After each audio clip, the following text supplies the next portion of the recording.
How does improving oneself help others? Improving yourself tends to giving yourself self-love. And when you can love yourself, it's a lot easier to love other people. Because I find that sometimes when people have maybe disappointments in their life, things like that, they really hold on to them for a long time, and it gives them that sense of lack of worth, and they don't even realize that that lack of worth comes across when they're dealing with other people. And the more that we can love and we can be in the same space as other people, the more that we can communicate and and share our interactions.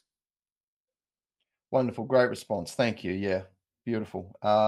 Victoria, how would you respond to that? How does improving oneself help others or the situation in general?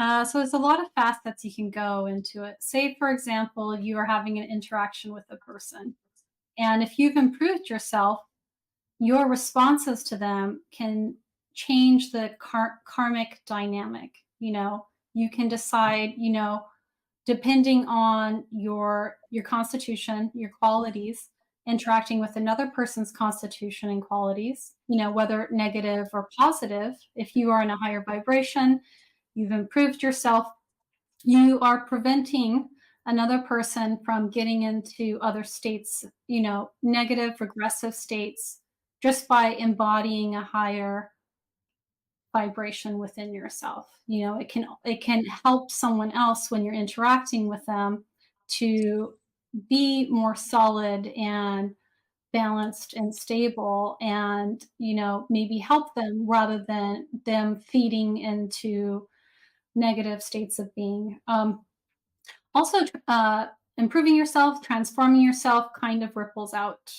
So when you think about, just on individual level, you are changing the energetic environments that you are exposed to. And if you think on some level, humanity is connected to one degree or another. As you are raising yourself, there's like a web metaphysically where you help kind of bring everyone else up as well, or the people within your domain, your community, your friends or family. If you are in a strong place and you are raising yourself up, everyone that's connected to you via a web, energetic web, depending on the depths of those connections, you're also influencing them to help bring them up. And then that spans out to the people that they are connected to as well. So, it's cliche, one person can change the world, but it's like just by you taking responsibility for how you show up and how you are, you can change people. But then also give yourself grace. None of us are Jesus or Buddha. None of us are perfect. We don't embody the best of ourselves every day. But as you strive to have that cultivation of nobility, as Bardon says, like ennoblement of character, that does ripple out and affect creation and the people in your life. Wonderful, thank you. Yes, and I think too that when I pose this question, improving oneself could probably be taken a bunch of different ways. And I mean, you could be increasing your internal capacities for various things that essentially, I mean, this is probably me answering the question here, but I found that as I work through this, particularly the Hermetics, initiation into Hermetics material and do the Qigong work, and just realize is basically myself to go around to help and hook people up, and so yeah, I'm going to pass this one off to Philip next. Philip, tell us, how would you read into this one, sir? How does improving oneself and whatever action, however, how does that sort of help improve things writ large?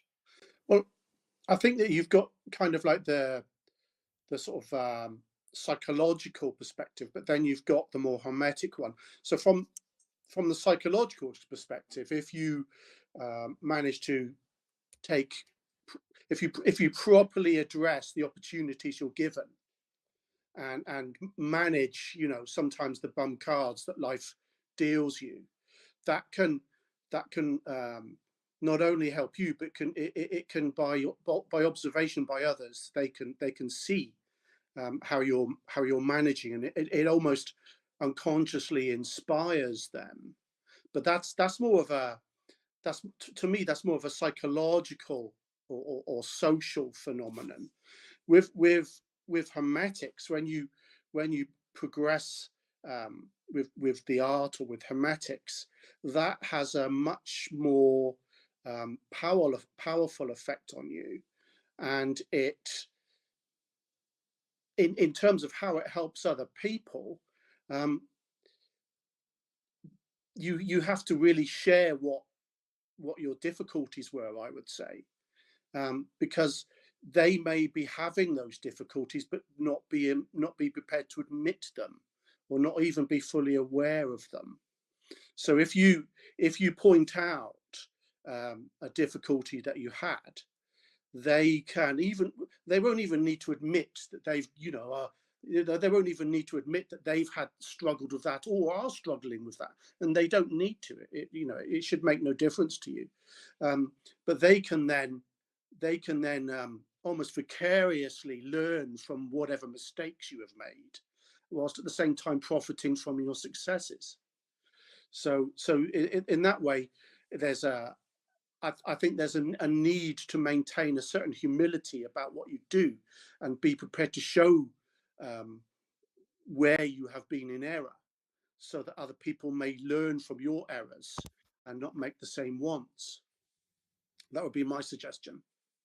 Great response. Yeah, I think I think about going down the beach and hanging out with all my older friends and watching them make asses of themselves and go, okay, so when you do this, that happens, or I don't want that. Like you see that they did this and then that happens. It's like, man, that's sweet. So bless those guys, those meatheads, best friends I ever had.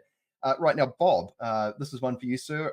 How does improving oneself, and whatever action or facet that means, help improve others or the situation at large? This goes along with what Philip just said. There's an interesting phenomena with long-term practitioners where you gradually lose all your bad habits. Now, this isn't a quick process. It takes years. But when that happens, you end up treating other people better. And even, how do I say this? Because they're treated better, everything works out. They don't necessarily care that, this was something generated by your particular practice. They're just on the receiving end of far more beneficent behavior from you, and that makes their life easier. And again, it's an odd thing. Sometimes this is called the process of ennoblement. Hermeticists like these lofty kinds of terms, but regardless of the source, when I quit acting like a jackass, other people benefit from my not losing my temper or doing weird things or being agitated all the time. And that makes their life easier. I'm not even getting into doing hands-on healing or magic to help them. Just that general process of acting like a decent person really pays off for other people. And I've seen that process play out so many different times with people who had really serious problems that, at this point, I just tell people, keep going, just keep practicing, keep going, things will work out. And that's not to say they work out in a way that you really want them to, but they generally do. And I guess that's really all I can really say about that, Phil.